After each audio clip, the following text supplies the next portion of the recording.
opulence and display of wealth in public, including the Harambes we saw yesterday. Not yesterday, just last week. Governor, I was very shocked that people who we have known all our lives have never given more than 100,000 or 10,000 shillings in Harambe. Suddenly, he can afford to give 5 million shillings in church. Baba must be rolling in his grave. The fight against corruption, we have all witnessed that there's nothing that has been done on that front. On the right to peaceful assembly, the less we say about it, the better, because we ourselves have been victims. If you count the number of political rallies and gatherings that have been attacked and broken up violently since the signing of the MOU, they are actually, it's embarrassing that William Ruto has paid no attention to this particular issue. It has gotten so bad that he can throw tear gas to a church, forgetting that he rode to power on the back of the church. The number of young people who have been killed since we signed the MOU in the last 12 months are upwards of 30, including Albert Ochuang, who was killed at Central Police Station here, and the latest one in Kitengela. When we were there, that gentleman called Vincent Ayomo was shot 4 hours after our rally was over.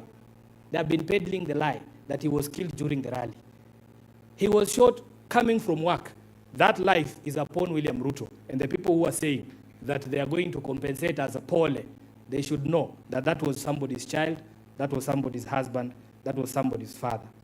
Then on agenda number 7, on the national debt, the Kenyan government can still not tell us as of today how much money we owe, who we owe that money to, and what that money went for. That is what Baba wanted us to achieve here, an audit of our debt. That is not something you can tell us that will happen in perpetuity. We had a deadline of 7th of March.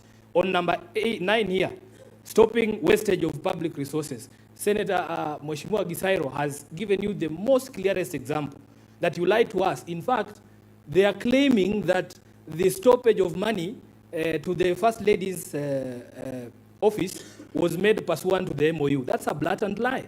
That was thanks to the Gen Z. The Gen Z are the ones who forced them to close down those offices of First Lady and Second Lady. And those, what were they called? Prayer warriors that were stationed at State House.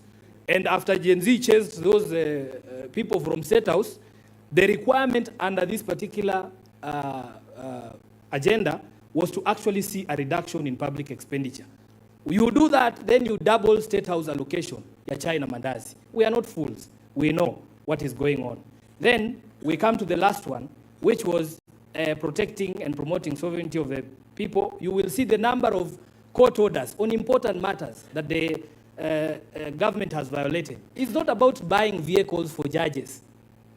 We were not looking for employment of judges. We were saying the judges who are there, when they give an order, all of us have a responsibility to do what? To obey. That rule of law requires that if a meeting has been convened properly, for instance, under Article 37, there is no reason for you to tear gas that. And we also have spoken about the respect and integrity of political parties, the respect for integrity and independence of political parties, which Ruto has violated to the extent that ODM is no longer recognizable as a political movement.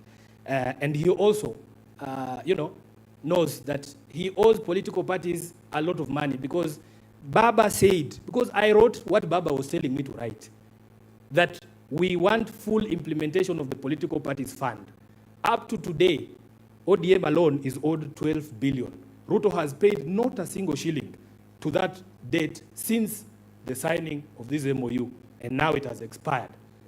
Yes, and that is in the face of ODM has 5 court orders saying government must pay this money for the purposes of building our democracy.